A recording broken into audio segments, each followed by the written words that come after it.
With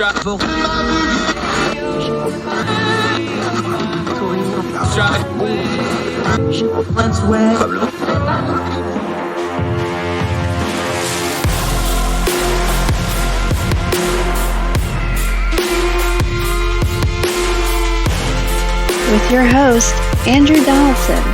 This is Heard Tell. You might have heard tell that cybersecurity is all over the news and all over social media lately. Heck, first two episodes we did a Heard Tell. The first episode was about elections. The second episode was about legal terminology online being used wrong, and we ended up talking about cybersecurity during both conversations. That's how much cybersecurity and issues with social media and the internet and our personal information has just gotten into every aspect of our life. Things like the Colonial pipeline incident, where all of a sudden you have gas lines because people are panicking over a cybersecurity news item, goes to show that a lot of people react to these things, but we don't really understand it. Well, the thing about cybersecurity is it's really old concepts with a new high-tech twist. And that high-tech twist means we have a lot of terminology and nomenclature that I really wonder if everybody understands what they're saying. In fact, our guest today, John McCumber, who's been a cybersecurity expert before it was even called cybersecurity, contends that that's the very point. We don't have a common lexicon for discussing the issues that involve cybersecurity, risk management, information assurance, and protecting our privacy online when more and more of our lives are just that, online and available to almost everybody. With those connections comes a lot of good and a lot of bad. Tim Berners-Lee, who, unlike Al Gore, actually did invent the internet, put it this way. He said, the fact that we're all connected, the fact that we've got this information space does change the parameters. It changes the way people live and work. It changes the things from good and for bad. But I think in general, it's clear that most bad things come from misunderstanding, and communication is generally the way to resolve misunderstandings, and the web's a form of communication. So in generally, it should be good. But in order to have that good communication that he's talking about, we have to all be talking off the same lexicon of words. So John McCumber is going to explain to us what is and what is not cybersecurity. He's going to talk about risk management, and he's going to talk about how the cybersecurity business and the information assurance business is like all other businesses. It's a people business. The reason the communication is going to be important and understanding what's going on is because behind all these terms and all this high-tech stuff, it's still people making decisions, and understanding who they are, why they're making those decisions, and how those decisions affect our lives will give us a much better understanding when we see the term cybersecurity getting thrown around. He'll talk about why he hates the term hacks, and we'll even explain how the term security itself is not a great word for what we're trying to discuss, and even compare it to love, believe it or not. So whatever you heard tell about cybersecurity, it's time to get some good information about it, and it's some applicable things that we can take into the discourse when we're discussing it and when we hear news items about it. John McCumber, right after this on Heard Tell.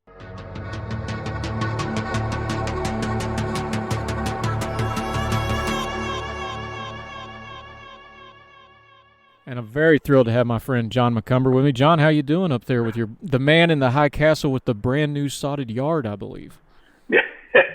Yeah, I've been waiting many years for finally getting some good southern sod. So it's good to talk to you today, Andrew, and always good to follow up and see what's new with you.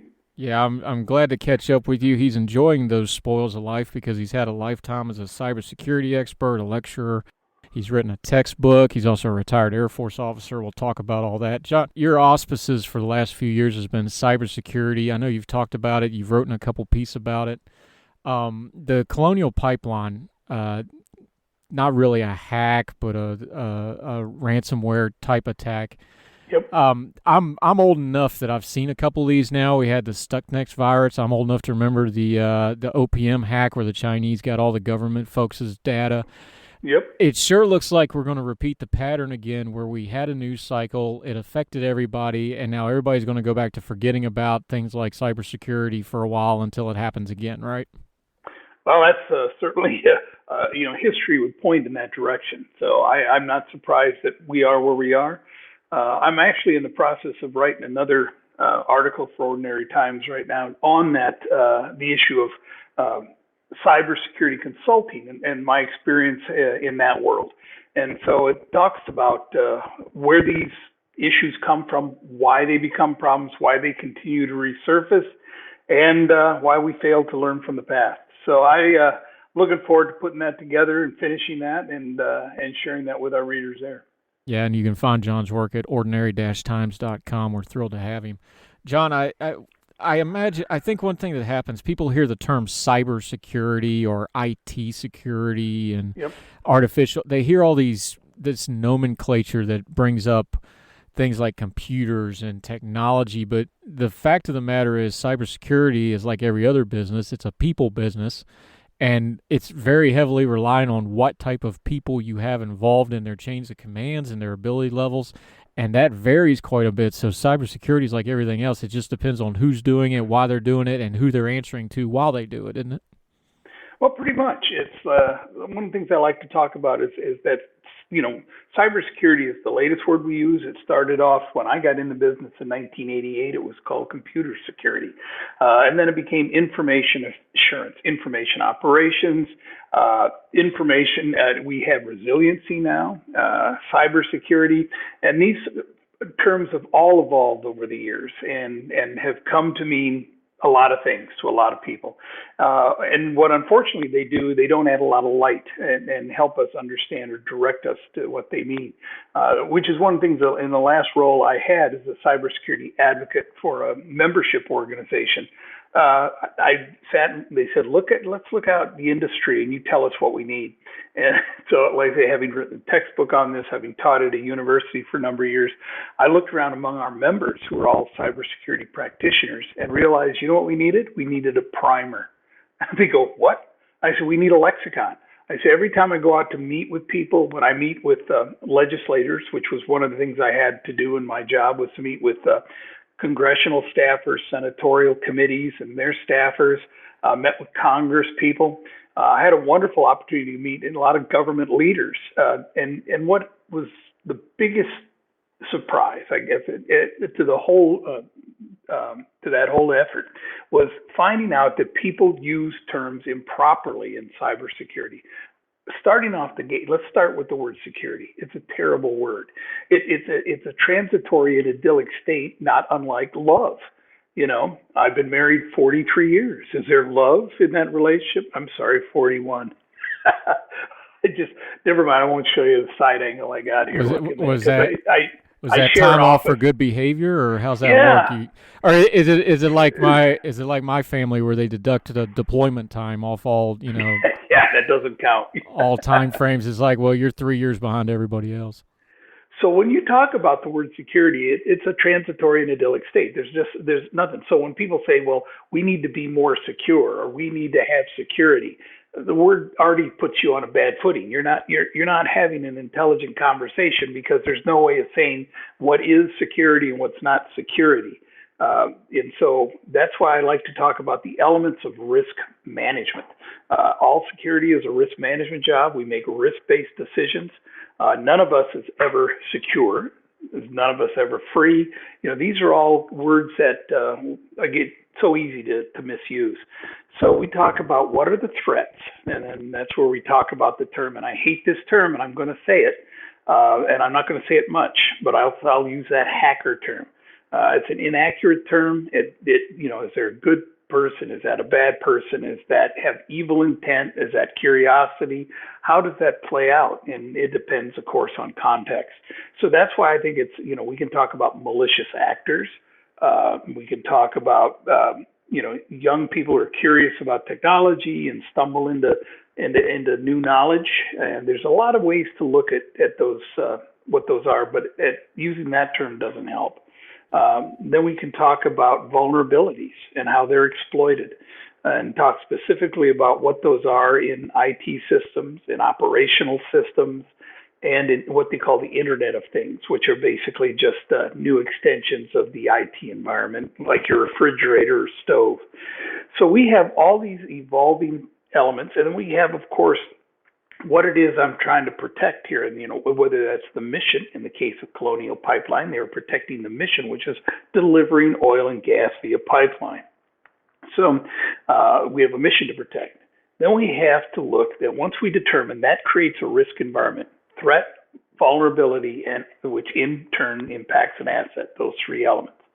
That tuple creates the environment we call risk. Then, of course, we have, if you put them up in the numerator and then put what we call safeguards in the denominator, and I know I said there wasn't going to be math, we talk about the safeguards. We can use technology, we can use policies and procedures, and we can, of course, then have people, which is exactly what you alluded to, and they're critical to this. So being able to take those elements and combine them in what make people effective in what we call cybersecurity. Well, it's interesting to me. We have all this is, it's all a moving target, of course, but all these risk factors are kind of stuck inside of this ball that's already, it's like the planet's orbiting. You have the risk management of something like Colonial Pipeline, but then you have it's also a company, but then you also have it as a national security type situation because it's a fuel supplier, one of the few that we have. That's a lot of orbits and juggling in the universe, and then you have this one thing of cybersecurity that linchpin comes out and the whole thing falls apart. That's a lot of moving stuff, John. There are, and it's specifically, we like to talk about all these, as you alluded to, these jurisdictions. We have national jurisdictions, we have operational business jurisdictions, we have state and local governments involved here, and we have a variety of these intersecting areas of responsibility. So who's responsible? For the last 20 years, our government has come out and talked about the need for public-private partnerships. And they talk about how we need to, bring together the best minds that we have in government and what we do on a government side of things for security, and then pair that up with the business side of things. Now, of course, the challenge we have doing that in the United States is that unlike some countries, our government doesn't exist to promote and build our business community. So we don't have that strong connection that they do in some other countries, some even EU countries like France or others, where the government is tightly aligned with industry in order to try to promote their national industries. So being able to separate where those responsibilities lie and how they're impacted across these various jurisdictions is critically important. I hope I just didn't say a bunch of words that don't make sense. No, I understood almost all of them. You joke about words that make sense, but isn't a lot of the problem with this, like something like cybersecurity, it's new nomenclature. Obviously, the technology is new, but the actual concepts, like you said, this is just risk management on a new playing field, really. It's not really new concepts. It's not that strange from the ancient Grecian army doing force protection. It's just kind of old concepts with a new technology, and then you get the new nomenclature, and everybody's like, ugh, and kind of react to it. But it's the concepts of risk management are pretty universal for this stuff if we kind of step back and think through it nice and slow, right? That's pretty much it, Andrew. And one of the things that I like to talk about and teach is to make sure that, and that's why we had to do this lexicon, go back to basics. So when I say the words risk, and if I say security, if I say threat, that we're talking about the same thing. That's what's critical, because ultimately, people are very familiar with risk management. It's something we as humans do all the time. The challenge that we have in cybersecurity is we need empirical evidence, and we need to be able to base that a lot of our decisions on that kind of empirical analysis, and getting that data and then massaging it correctly is what's difficult. People, as a rule, deal with risk all the time. You might be walking down the street and you might see beautiful green lawns and little picket fences and kids playing croquet in the front yard. And then you walk, 6 or 8 blocks in another direction, and you might see chain link fences, barbed wire, graffiti on the walls of old buildings, and trash in the streets. And you're saying, hey, what's changed? And maybe you don't want to walk down this alley now that the sun's going down or something in this neighborhood versus somewhere else. This is the risk management game we're playing in our heads all the time. We just don't call it that. So one of the things that I would demonstrate to students was based on the old issue with the Ford Pinto. And this is an element that's really important to me back in the day, because a little red-haired girl I was dating off post, and she was off post and lived in the community. She had a Ford Pinto at the time. I was walking. I didn't have a car. And so this was important to me. We watched that 60-minute special that said, explain what was happening with the Ford Pintos that would apparently catch on fire, the likelihood of that happening. And one of the things that came out in that whole assessment was that Ford had done a calculation based on whether or not they needed to change the design based on how much they valued a human life. And I remember the number, somewhere around $7 million per human life. And of course, people were outraged and shocked that somebody would factor that into their, their kind of analysis, their business analysis is the value of the human life. And, they're like, what? You can't put a value on human life. These are beautiful, unique human beings. We're all, important to God. Everybody brought up moral agreements and other types of things into that argument. But what's interesting to me is I had students of a class that I was teaching at Carnegie Mellon one time. There's a busy street that runs right down past Carnegie Mellon, right through the middle of Pittsburgh, called Baum Avenue. It's a busy place. So I said, let me just show you something here. And I went to an intersection where students crossed this very busy street. It was a dangerous place. And I went and put a quarter in that crosswalk. And we watched and see how anybody would stop and pick up the quarter. And the quarter pretty much stayed there most of the time. But then I went out one time, put a $10 bill, put a rock on it, put it in that intersection. And I'll be darned, it didn't take long for somebody to bend over, take a quick glance left and right, judge it safe enough, grab that $10 bill and finish walking across the street. I said, you know what that person just did? They placed a dollar figure on their life. They're like, no, really? I said, absolutely. The risk of them getting run over, bent over in that intersection right there increased, their risk to their health and safety dramatically. But they figured it was worth it for $10 where it wasn't worth it for a quarter. So we do these, we make decisions on whether or not we're going to smoke, whether or not we're going to drink, what kind of things that we undertake, or is it worth it to us to do these certain kind of hobbies? Do we go skydiving, scuba diving? What do we do? And how do we expend the days that we're given here on this earth? And we're constantly making risk judgments along those lines. We just do it with our heart and not necessarily with a pen and paper.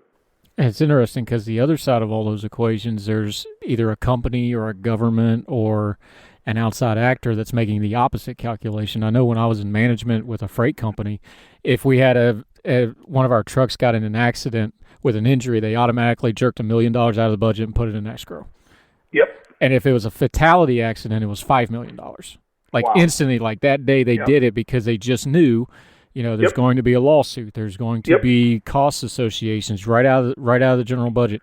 And it's something we told, people during their safety is like, look, our bonuses come out of the general budget. You don't want to have an accident. It hurts everybody. Mm-hmm. So one of these things with risk management, I think, and we forget on cybersecurity, everybody's talking about risk management like, oh, I don't want to have identity theft or something like that. And they don't realize there's this whole other side of it is you have one of these major companies go down. Imagine just picking one here. Facebook goes offline for 5 minutes. Everybody loses their mind. Right. Imagine if it's something malicious or if it's something where, like that. There's always the other side of these things with risk management. I don't think people get the 360 view of it. No, you're absolutely right. And like I say, risk management is something that's like something we do as humans innately. And what we do if you're in cybersecurity, if you're responsible for cybersecurity in an organization or evaluating it, you have to become very adept at that process. And like I say, and understand and collect the right metrics and apply the right metrics and help guide the organization. Because one of the things that I've always talked about, we talk about these people that enrolls in government and industry. There's a role that was popularized about 20 years ago called the Chief Information Security Officer. And that evolved out of a recognition that there should be somebody at that CXO level with that expertise and be able to talk to people in the C-suite, as we call it, and be able to express the concerns about that. I honestly think that role should be outside the organization completely, because you need an advisor. You need somebody to look in from outside and go, here's the risk factors. Have you considered this? Have you considered that? Here's the likelihood of this happening. This is the impact on the organization.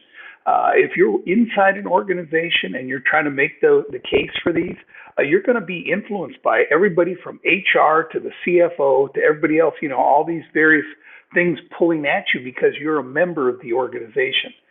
Outside the organization, you're going to have more freedom and the ability to lay that out. One of the things I learned at the Pentagon when I was providing these risk analyses for our leaders at the Pentagon was that they're not going to sit there and accept everything you say. They're not going to say, I agree with you. That is risky. We're going to implement this process right now. When you share somebody and share that risk with them, they have three choices to make. They can accept the risk, they can mitigate the risk, or they can attempt to or transfer the risk. When you buy insurance, I have lousy genetics. My dad died at 59, my sister at 51. So as a new father and a husband, I was always concerned about making sure I could care for my family in the event that I had to meet my maker earlier than I would have preferred. So what I did was set up and I got life insurance so that it would cover my kids. They could go to school. They could continue on with their lives. My wife could continue her life. And so those were important ways to transfer some of that risk onto somebody else, like buying life insurance. We have all kinds of options we use to manage risk in life. We can just look at it. Some people, if you're going skydiving, you say, yeah, this is the risk, but you know what? I'm leaping out of this airplane because it looks like fun. I accept the risk. And then there's this middle way, which is risk mitigation. And this is where all the things get real interesting. And that's where you have the opportunity to determine how much you're going to pay to mitigate that risk. And that's where we are in cybersecurity. It's not that we can't mitigate all these risks, but some of them, may be too expensive. Maybe it's not within the business confines. They're willing to accept a certain amount of risk. Of course, then the fun happens when we do realize that risk and have to deal with the consequences. You talked about dealing with consequences. You wrote about Pearl Harbor file where it came to the Colonial. And to your credit, you wrote that before it happened, that there's going to be somebody, and I edited the piece, so I know it came out before you did. But you called it and you said there's somebody's going to drop the inside OPSEC on this. That, hey, we told them ahead of time not to do this, and they did. Right. The thing with all this security stuff, there's an old maxim that every rule is reactionary. Mm-hmm. There's so much reaction. Almost everything that gets done is actually reactionary because everybody can usually see for the most part what's coming. They just can't react to everything that they think might be coming because it's just impossible to do it. And that's where you get into what you're talking about, the risk mitigation of people going, well, we're going to tell you this, and then we're going to kind of make sure you put it in writing so that we play CYA with ourselves. Yep. How much of that is going to be fixable technology-wise, and how much of that is just stuff we got to learn to live with? Yeah, there's that part of that, having that Pearl Harbor file. I always did it. I guarantee I did it at the Pentagon. So every time I address risk, I gave three options to the leadership. I said, here's the risk I've identified. You can accept the risk, and this is the possible outcomes and the impact they're going to have. Here's what it's going to cost you to mitigate the risk. You can do number A, full remediation, partial remediation, limited remediation. You can lay those out. Or then I could do here's how you transfer the risk to somebody else. You let them carry the risk. Let me use a quick example before I come on with that. Years ago, I used to get hit by all my relatives, in the days of the viruses and everything back in the 90s. And they go, I just saw a thing. Somebody can get your credit card number. Oh my God, how do I protect my credit card number? And I go, I don't care about my credit card number. I said, I'll give it to you. You want it? I'll give it to you over the phone. And I'll give you the little 4-digit code for my Amex. I'm going to give you the expiry date. And I said, because at the end of the day, my card issuers carry the risk. All I have to do is pick up the phone, call, and go, I didn't authorize this charge. Is this your signature? No. Did you? No. And guess what they do? They eliminate the charge from my credit card, and they give me, in the case of the one I have now, they'll FedEx me one. It'll be on my porch tomorrow morning. So, it's understanding who carries the risk. And I had explained that to my relatives.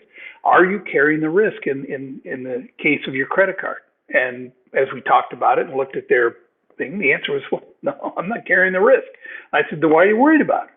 So one of these things that we all have to be sensitive to as part of this is understanding who's carrying that risk. Risk is like a big box, a heavy crate we might be carrying around, real heavy material. So we want to determine, how we can shrink that box of risk that we carry around to it's manageable.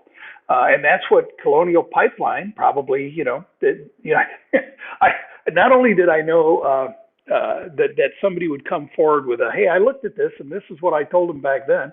I also know that they were going to start hiring somebody to fill that role, and either somebody got axed who was there that had the role, or they were making a new role for somebody. But that just came out. I saw that float about 2 days after the attack. They're looking for a cybersecurity manager. So imagine somebody that. goes, oh yeah, and they go like, John, you want to come out and take that job? I said, are you kidding? What a great job. I said, this bad thing's already happened. I guarantee you the wallets are open. Yeah, that guy's the new pope. He can do whatever he wants for about 6 months. You're the pope, for 6 months, and that's about right. And so, it's a real interesting to look at it in the concept of risk management and that. And then you see the nuances that are involved in it. It's not simple. It's not that, hey, I told the guy to fix it.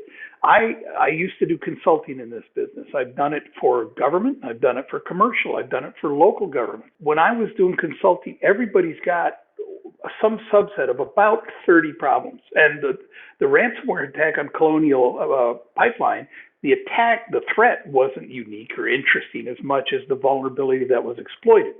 So what you see here is a vulnerability that many organizations have. And so what you see is that this threat comes in, exploits this vulnerability. And when I did consulting, you go on site and you go like, yep. And all you're doing when you're there, talking to their leadership and talking to the people in the field, is determining which subset of those 25 to say 30 key cybersecurity vulnerabilities does this organization have. And then what you do is you go back home and you've already got these all written up, right? So you go back home and you have, numbers 1, 3, 7, 9, 12, 23. And so the big secret to all this is not a big secret.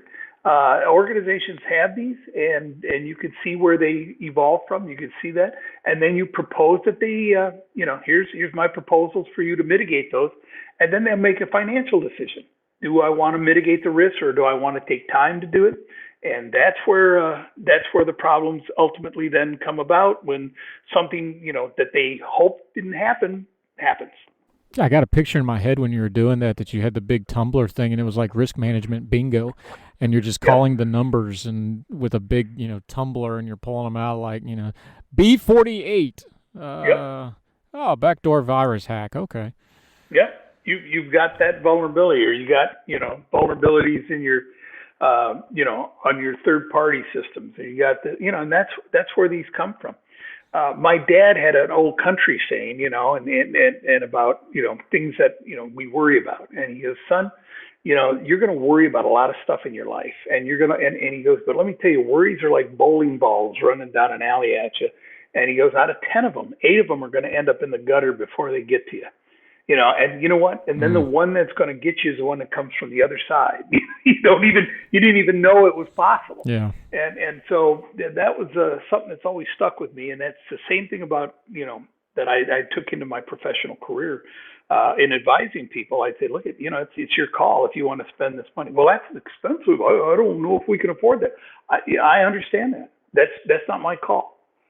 But again, as a consultant, I'd always say, sign here. Here's where I told you about it. And that's what this guy was a real, I think he's hurt his career pretty badly, for dumping the, Colonial. Because, all those security consultants that you paid over the years, they're all sitting at home. They got copies of all the stuff they did, over the years. They've got, I know it's all labeled, client secret and everything else, but these exist on computers at consultant firms, with individuals, on private consultants. And so somebody's got your dirty secrets out there. Speaking of your professional life, to switch gears for just a second, Sure. though, but you're retired military. Yep. Before your cybersecurity bit, I was in the military, but we're two different generations of military. Yes. Social media has just been having a field day over the media, and that the military is getting too woke. It's being watered down. It's being this. It's being that. And I don't want to get into the specific policies of it because not my first rodeo. Yep. I served under three very different presidents in Clinton, W. Bush, and President Obama. Yeah. All three of them treated the military very differently. I'm not saying badly. They just had different viewpoints in the military, and plus 9/11 happened, which, to be fair to Presidents Bush and Obama, changed everything. Yeah. People don't realize the military has its own culture, but I wanted to ask you, because your time of service, you came into the military right after Vietnam. Yeah. And I don't think a lot of people, that they've read the history books, they know the protests, and that they don't understand that the military post-Vietnam culturally was not in a good place. And by the time we get to 9/11, it was actually in a pretty good place. You spanned a lot of that. So when people are talking about military culture, you were there for kind of one of the real low points in military culture history in the mid to late 70s. Yep. Talk about that a little bit for folks that don't know that, the military culture is something that changes constantly, not the ethos, which is a different thing. The warrior ethos is there. But the culture, because it's a reflection of the American culture, you were there for one of the real low points when it really was bad. Talk about that for folks and just kind of explain, like, look, it's bad, but they dug out of it and it's made it what it is now, and that's why we need to keep that in perspective going forward. Yeah, it was a time that you accurately described as a low point. You saw it in the way people did their jobs, in the way the men and women I had the privilege of serving with. Primarily, again, I was a young enlisted guy. I came in and I worked with a lot of other young enlisted guys, and we were products of that generation, that post-60s generation. My dad came out of World War II. He was a combat veteran, World War II, with the U.S. Navy. 2 Purple Hearts, was on board the USS Wasp when she was sunk, and was one of only 25% of the crew that survived. Wow. Out of the half of the crew that didn't die in the explosions, Wow. about the half that ended up in the sea. Another quarter of them drowned or were eaten by sharks. And my dad was one of the 25% that were pulled out of the ocean 24 hours later and sent to get rehab. And so, and then he was sent back, of course, after his rehab. And at that time, they were closing down the war. He sent to Mindoro in the Philippines. And so you see this generation that went through all that. And then you see, then there's, I look back and I have to believe my father couldn't understand what his world was happening to his world in 1960s and 1970s when I was in high school. You had, the hippie thing going on, you had the Jane Fonda thing going on, you had Vietnam War, you had, marijuana, you look at that whole social milieu, that whole cultural milieu that was taking place there. My dad was a fish out of water, my mom and dad. They were the greatest generation. And I look at that and say, what is that? Now, of course, I was formed by a lot of that. Those are my peers. Those are the kids that I grew up with. And we went into the military and we didn't know what we got. I would love to say that I joined the military because John McCumber served under Sherman and out of the 117th Illinois. I've got a lot of proud history in my family. My father is my uncle was a World War II Navy veteran. I had a grandfather that served, a great grandfather. Like I say, I go back through the Civil War, my name, my family name. I joined to join the circus. I bounced around town as kind of a ne'er-do-well with no future in sight. And I had seen, I was proud of my father and seen that he was a good man. And I said, I don't know if this is going to help, but I'm going to try something completely different. And that's when I walked into the recruiter. And I got into a military that was obviously not my father's military. And it was an interesting cultural awakening for me. Although, like I say, it did do what, it does for a lot of young people and people like me, who's a misguided young person. My father had been dead, and died. And so, I was left with my handicapped mother. And so I just ran off to, and it, I fell into a system that that helped me become a better person. So that system, even though it was a low point in the military, that system allowed a dumb kid from Illinois, a rootless, feckless kid without any direction in life and no discernible skills to develop into a functioning adult. And for that, I'll always be grateful. But it was a very different time than what I've seen when I retired. I wanted to ask you that because when the post-Vietnam era, there was a lot of questions of, okay, what is the military? Like existential questions of, all right, are we going to be a draft military? Are we going to be an all-volunteer military? Are we going to have, is diversity going to work in the military? These were all things that were real issues at the time. Yeah. And thankfully they took the right course of action and made it what it is now. And then it has its up and downs. It's not perfect. Yeah. But I think people sometimes get a little wrapped up in the minutia of the moment, not understanding that, the United States military moves glacially culturally. It moves slowly. Yes, it does. But that's not in and of itself on a lot of reasons. There's things that need to change. But that's not a bad thing in and of itself because institutionally it's stable and it's one of the most well-respected institutions we have when you poll it with normal people.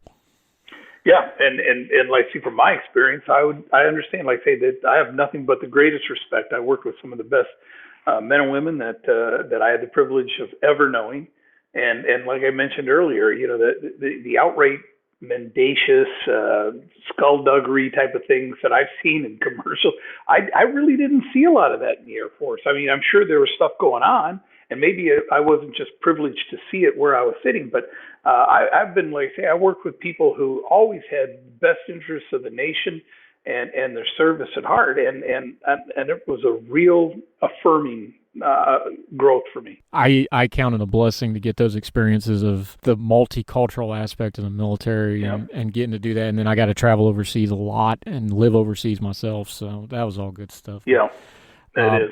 You're John McCumber. He's got several things in the fire as he navigates semi-retirement. You can find him on Twitter at Johnny Molina. You want to explain your Twitter handle? Because I know it was kind of a joke and now you're stuck with it. But I'm stuck with it. Actually, I'm at John McCumber.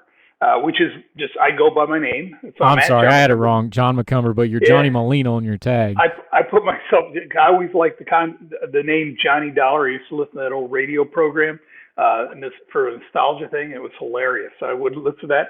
But somebody else on Twitter has Johnny Dollar. So I grew up in, I said, rather isolated area.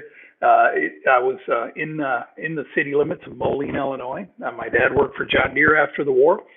So I just picked up the name of my hometown, and I've never been Johnny in my life to anybody, not to my military colleagues, my wife, my family, nobody. I'm John, but it was just an opportunity to pick up a moniker, and now I'm stuck with it.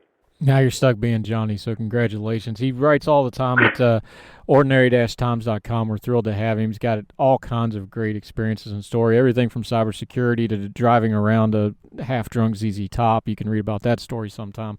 My friend, we'll do this again. I love shooting the breeze with you. We'll do food soon, and I hope to get you back on here again soon. It was my pleasure, Andrew. Always good to talk to you, and hope we do it again soon. I look forward to it. Thank you, sir.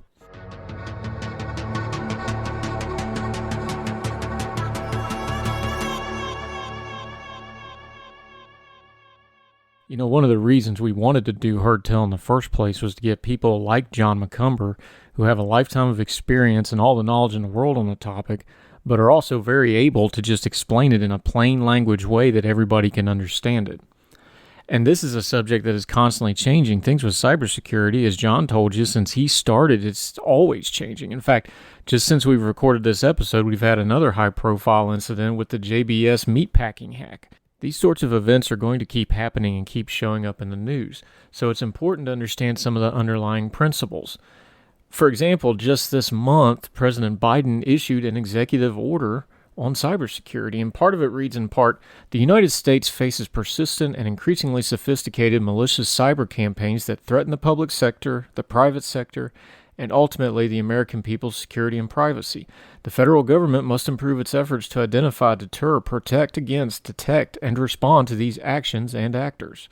The federal government must also carefully examine what occurred before, during, and after major cyber incidents and apply lessons learned. But cybersecurity requires more than government action. Protecting our nation from malicious cyber actors requires the federal government to partner with the private sector. The private sector must adapt to the continuously changing threat environment, ensure its products are built and operate securely, and partner with the federal government to foster a more secure cyberspace. In the end, the trust we place in our digital infrastructure should be proportional to how trustworthy and transparent that infrastructure is, and to the consequences we will incur if that trust is misplaced. Incremental improvements will not give us the security we need.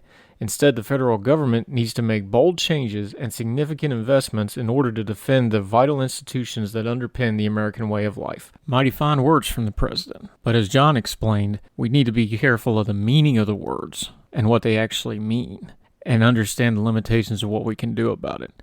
Cybersecurity is going to continue to be a reactionary thing where folks mostly forget about it until it's too late, and then there'll be a big rush to do something, and then the cycle will start all over again where they go back to forgetting about it. Out of sight, out of mind might make us all feel better, but luckily we have people like John McCumber to explain it to us, that there are folks out there that are watching and trying to prevent these things, and we need to listen to them before things get bad, because afterwards, it's always going to be too late. We thank John McCumber for being on this episode of Heard Tell Show. A little bit of housekeeping. We've now gotten the show on iTunes and is available there, so we are on just about all the major platforms that you can stream and enjoy your podcast from. Please do download, subscribe from whichever one you prefer the most. Leave a comment and leave a rating. Those are very important for the services to know which shows are worth listening to, and we're working really hard to try to make this one something that you'd be willing to share with your friends and family. We'd love to hear from you. You can follow us on social media at Heard Tell Show on Twitter. You can also email us, heardtellshow@gmail.com. We'd love to hear your thoughts and feedback. So wherever you and yours are, across the street or around the world, thank you so much for listening. We hope you'll all be well. Talk to y'all soon.